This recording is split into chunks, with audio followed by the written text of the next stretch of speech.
माझ्या तमाम मराठी बांधवांनो, भगिनींनो आणि मातांनो, आज महाराष्ट्राचा विकास आराखडा सादर करताना मला खूप आनंद होतोय. पण त्या आराखड्याबरोबरच जर आपण सौंदर्यदृष्टी संदर्भात काहीच बोललो नाही तर त्या विकासाला काहीच अर्थ नाही. आणि विकास घडवायचा असेल तर दूरदृष्टी हवी, आणि दूरदृष्टीला जर रचनेची आणि सौंदर्याची जोड असेल तरच तो विकास चिरंतन टिकेल. एक उदाहरण देतो. मुंबईतल्या छत्रपती शिवाजी टर्मिनसचं. जवळपास 125 वर्षापूर्वी ब्रिटिशांनी हे स्टेशन बांधलं. 125 वर्षापूर्वी या शहराची लोकसंख्या कितीची होती? आज या मुंबईमध्ये एवढे लोंढे आलेत, पण आजही हे स्टेशन टिकून आहे. का टिकून आहे? कारण त्याची रचना सर्वोत्कृष्ट आहे. आणि रचना कधी सर्वोत्कृष्ट होते? जेव्हा त्यात सौंदर्यदृष्टी असते. छत्रपती शिवाजी टर्मिनस नंतर आपण अनेक स्टेशन्स उभारली, पण त्यात ना दूरदृष्टी आहे ना रचना. नुसती भकास आणि उजाड. स्वातंत्र्यपूर्व काळात बांधलेले हे ब्रिज पहा.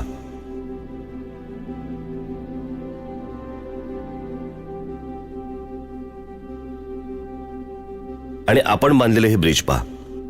मूलभूत गरजा सोडवण्याबरोबरच पायाभूत सुविधांमध्ये सौंदर्यदृष्टी नसेल तर काय उपयोग? म्हणून आमचा हा छोटासा प्रयत्न, जो राज्य सरकारसाठी, महानगरपालिकांसाठी, जिल्हा परिषदांसाठी, ग्रामपंचायतींसाठी आणि आपल्या सर्वांसाठी महत्वाचं ठरेल. एक पटकन डोळ्यासमोर परदेशातलं उदाहरण येते. याचा अर्थ असा नाही की परदेशातलंच काय ते चांगलं आणि आपल्याकडचंच काय ते वाईट. माझं म्हणणं एवढंच आहे की जे चांगलं आहे ते स्वीकारायला काय हरकत आहे. एक उत्कृष्ट केस स्टडी आहे न्यूयॉर्क मधल्या सेंट्रल पार्कची. न्यूयॉर्कच्या मॅनहॅटनला शहराच्या अगदी मध्यात ते पार्क आहे. ते सुरू झालं 1857 साली, जेव्हा आपण स्वातंत्र्याची पहिली लढाई लढत होतो. हे पार्क 778 एकरात पसरलंय. म्हणजे आपल्या मुंबईच्या शिवाजी पार्क एवढी 28 ते 30 मैदानं बसतील एवढं मोठं पार्क आहे ते. नागरिकांनीच पुढाकार घेऊन ते सुरू केलं, राखलं, आणि आजही न्यूयॉर्कच्या गजबजाटात ते पार्क स्वतःचं सौंदर्य टिकवून आहे. कोणा एकाची मालकी नाही की अतिक्रमण नाही. इथे दाट झाडी आहे, प्राणी संग्रहालय आहे, तळं आहे, पक्षी निरीक्षण केंद्र आहे. मुख्य म्हणजे या वर्दळीच्या भागात लोकांना हवी असलेली एक शांतता आहे. आणि या एवढ्या मोठ्या पार्कचं व्यवस्थापन कुठचीही सरकारी यंत्रणा करत नाही, तर सेंट्रल पार्क कन्झर्वन्सी नावाची संस्था करते. हे का होत असेल? कारण ते पार्क लोकांनी उभारले. ते इतकं सुंदर राखलंय की ते लोकांना आजही हवंसं वाटतंय. त्या तुलनेत आपल्याकडे काय आहे? आपल्याकडे पण मुंबईत एक पार्क आहे, बोरिवलीचं संजय गांधी राष्ट्रीय उद्यान. वन विभागाच्या जमिनीवर हे पसरलंय. बरं, हे जंगल किती अवाढव्य आहे माहितीये? पवईला सुरू होतं ते थेट संपतं घोडबंदरला. हे जंगल किती पसरलंय माहितीये? ते आहे 104 चौरस किलोमीटर्स. मी तुम्हाला सेंट्रल पार्क मध्ये किती शिवाजी पार्क मैदानं बसतील हे सांगितलं. आता आपल्या मुंबईतलं जंगल किती आहे माहितीये? 30 सेंट्रल पार्क बसतील एवढ्या अवाढव्य जागेवर हे पसरलंय. बरं, न्यूयॉर्कला असं पार्क उभारावं लागलं तर आपल्याकडे निसर्गानेच आपल्या पदरात दान टाकलंय. पण आपण या पार्कची काय अवस्था करून ठेवली आहे माहितीये? भीषण अवस्था आहे. पार्कला चारी बाजूनी वाळवी लागल्यासारख्या इमारती आहेत. बिल्डर मंडळी वाटेल तसं जंगल ओरबाडतायत. जंगल आक्रस्त आहे. तिथले प्राणी शहरात आसरा शोधतायत. बिबळ्या घरात शिरला असं आपण ओरडत सुटतो, पण अहो, तो आपल्या घरात नाही आलाय, आपण त्याच्या घरात शिरलोय. पर्यावरण रक्षणाच्या नावाखाली कुठच्याही परवानग्या अडवून ठेवणारं वन खातं इथे मात्र डोळे मिटून बसलंय. अक्षरशः या जागेवर बलात्कार होतोय. वन विभागाच्या अशा अनेक जमिनी सरकारी आशीर्वादाने कशा ओरबाडल्या जात आहेत हे मी तुम्हाला दाखवतो.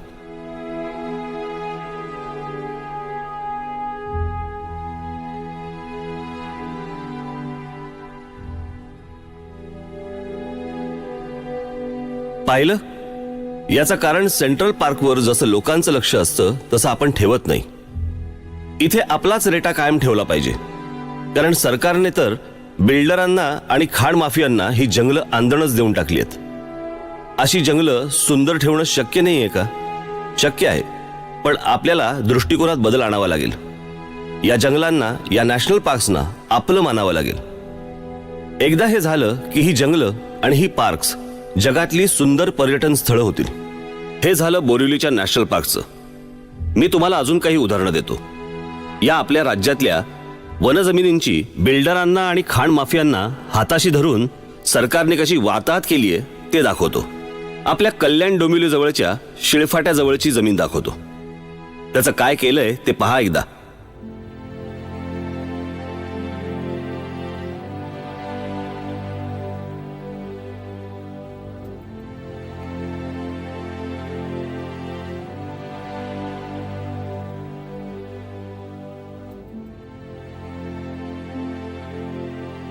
आता हे नवी मुंबईतले वन विभागाचे डोंगर.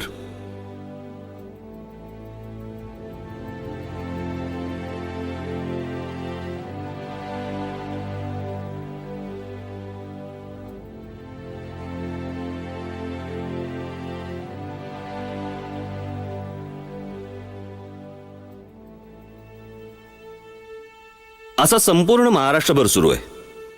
हा विध्वंस तुम्ही पाहिलात. आता हे पहा, हे कचऱ्याचे ढीग, खड्डे पडलेले रस्ते, बुजलेले नाले, अनधिकृत झोपडपट्ट्या, खोटे परवाने देऊन रिक्षा किंवा टॅक्सी शहरभर फिरतायत, अनधिकृत रेशन कार्ड दिली जात आहेत. आज महाराष्ट्रातल्या शहरांची ही परिस्थिती तर ग्रामीण भागाची काय असेल?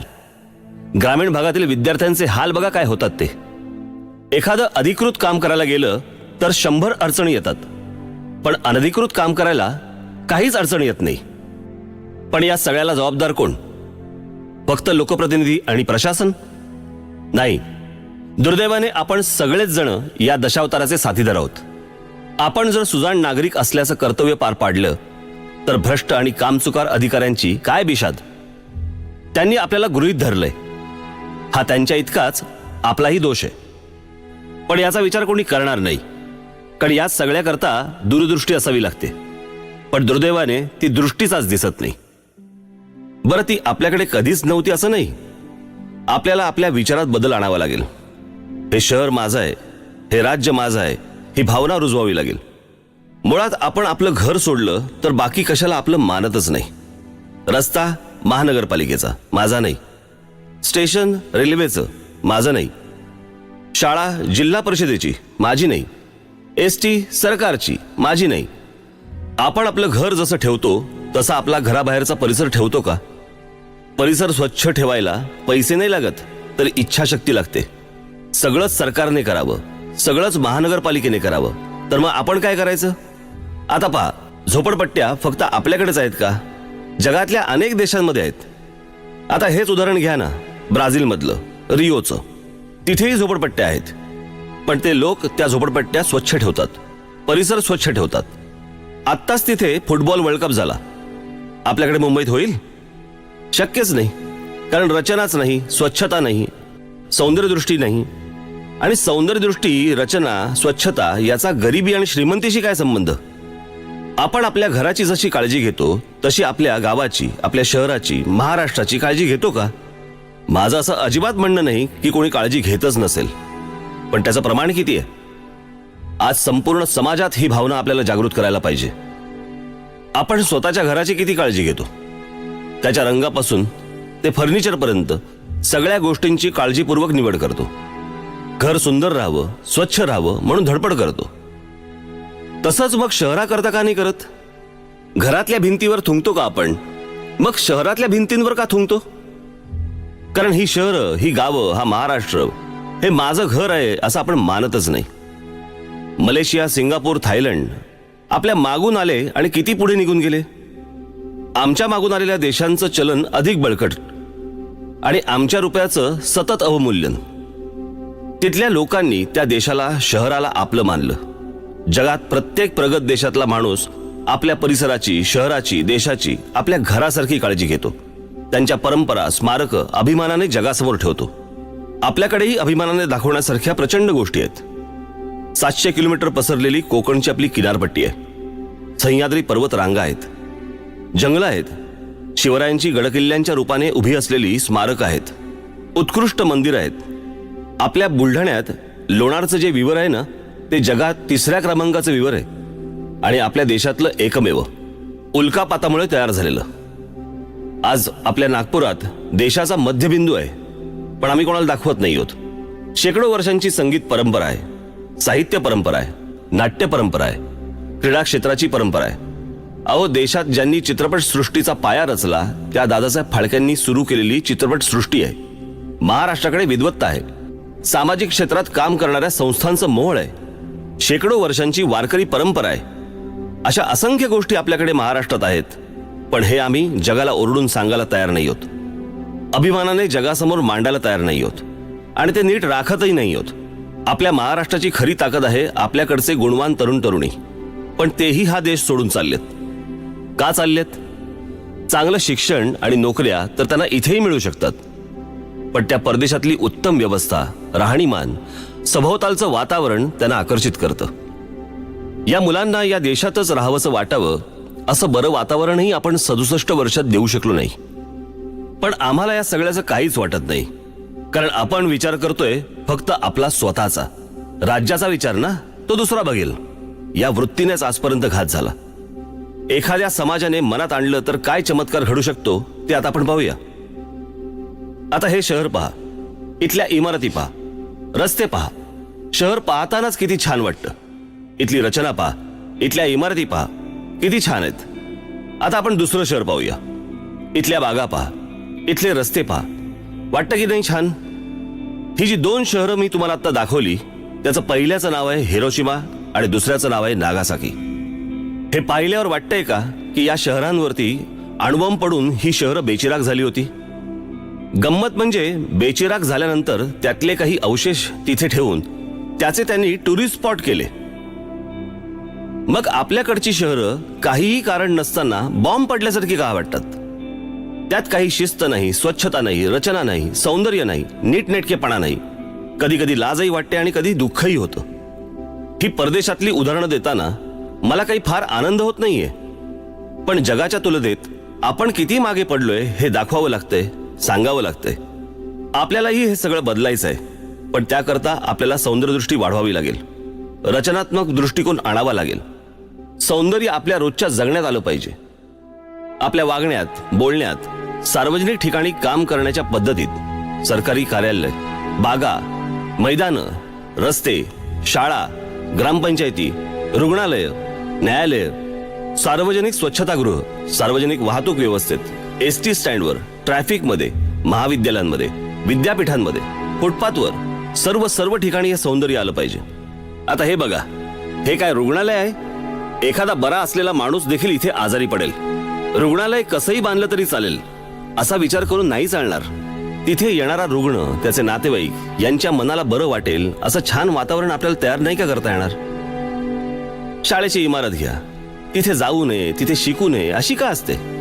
छान रंगवलेली, सुरेख रचना असलेली, तिथे जावं, खेळत बागडत शिकावं असं तिथलं वातावरण का नसतं? काही खाजगी शाळा सोडल्या तर हे वातावरण कुठेच नसतं. आता आपली शासकीय कार्यालय घ्या, दुःखी, कष्टी अशी का असतात?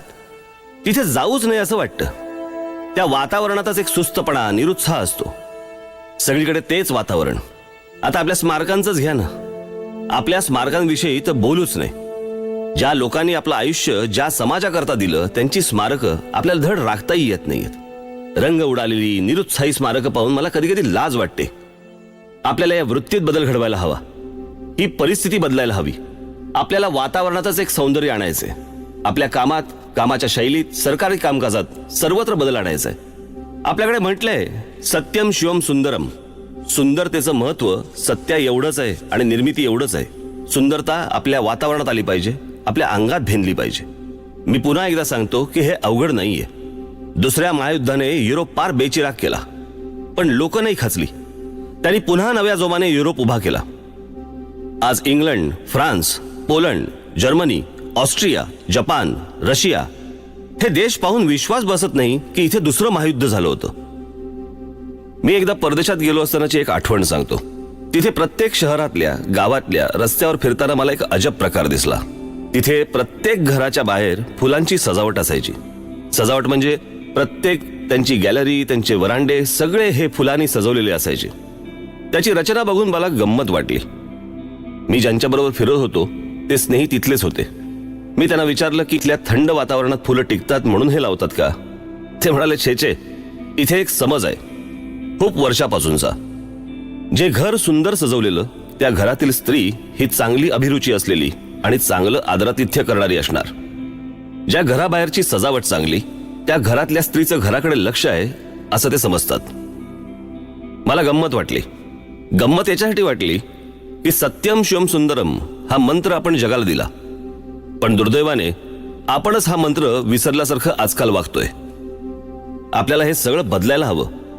महाराष्ट्राचं फक्त दिसणं नाही तर असणं सुधारायला हवं. बदल फक्त वरवरचा नाही तर तो आपल्या वृत्तीत यायला हवा. आपल्या वागण्यात, बोलण्यात, सार्वजनिक कार्यक्रम घेण्यात, किंबहुना राजकारणात देखील आपल्याला बदल घडवायचा आहे. कामाच्या पद्धतीत, कामाच्या झपाट्यात, सर्वत्र हे दिसलं पाहिजे. आपल्याला महाराष्ट्र सुंदर केला पाहिजे. महाराष्ट्र सुंदर म्हणजे रस्ते, नद्या, शाळा, सरकारी कार्यालय, बागा, सगळं वातावरण सुंदर केलं पाहिजे. मन प्रसन्न तर ते मन स्वप्न पाहिल मोठी. महाराष्ट्राला मोठं करण्याचं, संपन्न करण्याचं स्वप्न आपल्याला पाहायचंय. एका उत्तम मराठी समाजाचं स्वप्न. हे सारं सुरू होईल सुंदर राहण्यापासून, सुंदर रचनेपासून. ही सुंदर रचना हीच आपल्या महाराष्ट्राच्या विकासाच्या आराखड्याची गुरुकिल्ली. हीच आपली कार्यसंस्कृती, हीच आपली दिशा. सुंदर आणि संपन्न महाराष्ट्राची.